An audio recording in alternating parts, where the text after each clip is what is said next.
Today I am going to start unit number 5, that is memory management.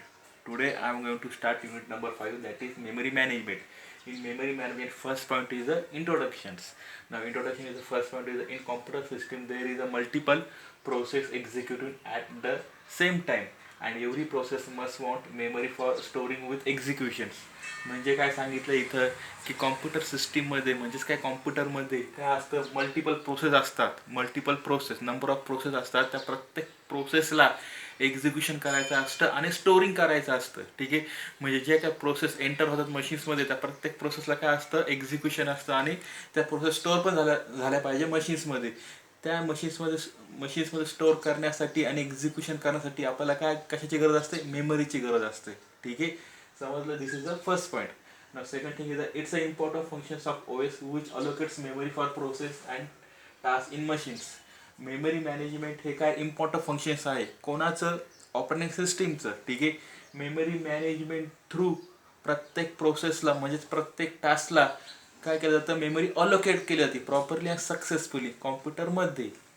ठीक आहे. By memory management it's a memory efficient memory utilisations. म्हणजे memory management through memory मॅनेजमेंटमुळे त्या memory जी असते ना memory कॉम्प्युटरमध्ये, त्या प्रत्येक मेमरीचं जो असतो ना मेमरीमधल्या प्रत्येक गोष्टीचं युटिलायझेशन्स हे प्रॉपरली होत असतं, सक्सेसफुली होत असतं. ठीक आहे. By memory management the operating system which can easily handle primary and secondary memory. ठीक आहे. मेमरी मॅनेजमेंटमुळे प्रायमरी अँड सेकंडरी मेमरी जी असेल ती प्रॉपरली हँडल केली जाते, मॅनेज केली जाते, त्याच्यावर कंट्रोल केलं जातं. ठीक आहे. In memory consist of huge data oblique instructions that instructions in bits or bytes or words from memory unit.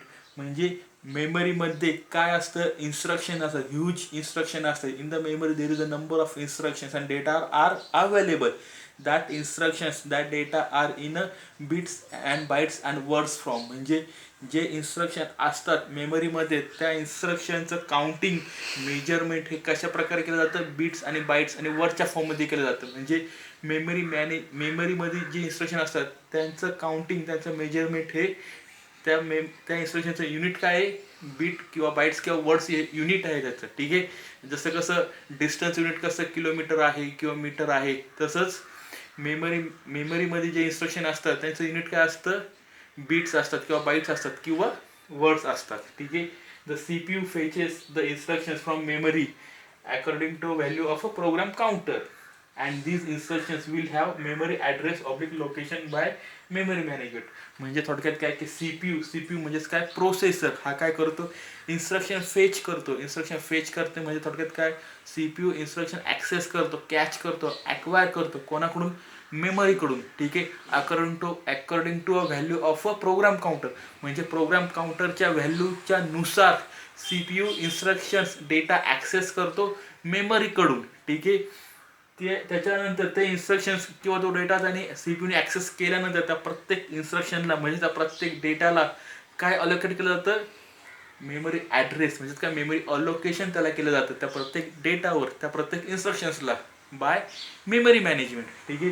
This is a simple figure CPU memory input output systems. Okay, here is a memory are in a between of a CPU and input output system.